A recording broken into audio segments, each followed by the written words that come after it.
24 फरवरी 2022 के दिन रूस और यूक्रेन की जंग शुरू हुई थी।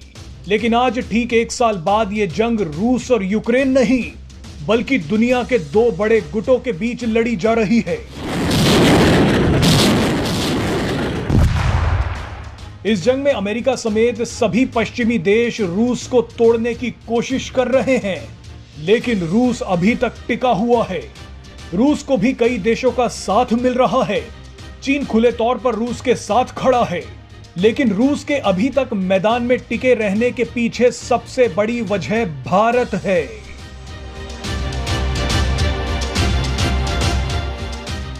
भारत ने कभी जंग का समर्थन नहीं किया, लेकिन भारत ने बीच रास्ते में रूस का हाथ भी नहीं छोड़ा। इस युद्ध के दौरान पीएम मोदी और विदेश मंत्री एस जयशंकर ने कूटनीति को एक अलग ही परिभाषा दे दी। भारत के रुख ने रूस को भी बचाए रखा और पश्चिमी देशों को भी नाराज नहीं होने दिया।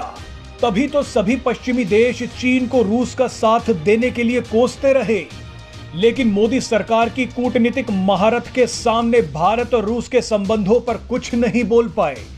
आज जंग का 1 साल पूरा होते ही भारत ने दृढ़ता के साथ फिर रूस का साथ दिया है। संयुक्त राष्ट्र महासभा में अचानक यूक्रेन में शांति कायम करने के लिए वोटिंग कराई गई। जिस प्रस्ताव पर वोटिंग कराई गई थी वो रूस के खिलाफ था और पश्चिमी देशों द्वारा लाया गया था।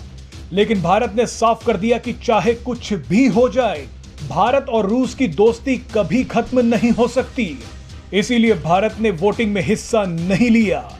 इतना ही नहीं, भारत ने सबको तब हैरान कर दिया जब वोटिंग से कुछ ही दिन पहले फ्रांस ने भारत से कहा था कि वो एक बार रूस के खिलाफ वोट डाल दे। लेकिन फ्रांस से अच्छे रिश्ते होने के बावजूद भारत अपने रुख पर कायम रहा। फ्रांस के अलावा कई और पश्चिमी देश भी चुपचाप इस कोशिश में थे कि भारत एक बार ही सही लेकिन रूस के खिलाफ वोट तो डाल दे, पर भारत टस से मस नहीं हुआ। भारत ने इस बार भी कहा कि सिर्फ बातचीत से ही हल निकल सकता है। आप ये जानकर हैरान हो जाएंगे कि पिछले 1 साल से भारत जंग को रुकवाने के लिए मध्यस्थता करने की कोशिश कर रहा है। खुद पश्चिमी देशों ने कहा था कि रूस सिर्फ भारत की बात सुनता है, इसीलिए जंग को रुकवाने में भारत को आगे आना चाहिए। भारत जंग को रुकवाने के लिए आगे आया भी। पीएम मोदी ने सबके सामने राष्ट्रपति पुतिन से कहा कि ये युद्ध जंग का नहीं है। पुतिन ने भी पीएम मोदी के साथ मुलाकात के बाद इशारे दिए थे कि वो जंग को रोक सकते हैं, लेकिन पश्चिमी देशों ने भारत की सारी मेहनत पर पानी फेर दिया। जिस समय जंग खत्म हो सकती थी, ठीक उसी समय पश्चिमी देशों ने यूक्रेन में फिर जंग की आग भड़का दी। जंग के 1 साल पूरा होने से पहले ही बाइडेन यूक्रेन पहुंच गए और रूस को धमकी दे दी। कई पश्चिमी देशों ने भी यूक्रेन को और हथियार देने का वादा कर दिया।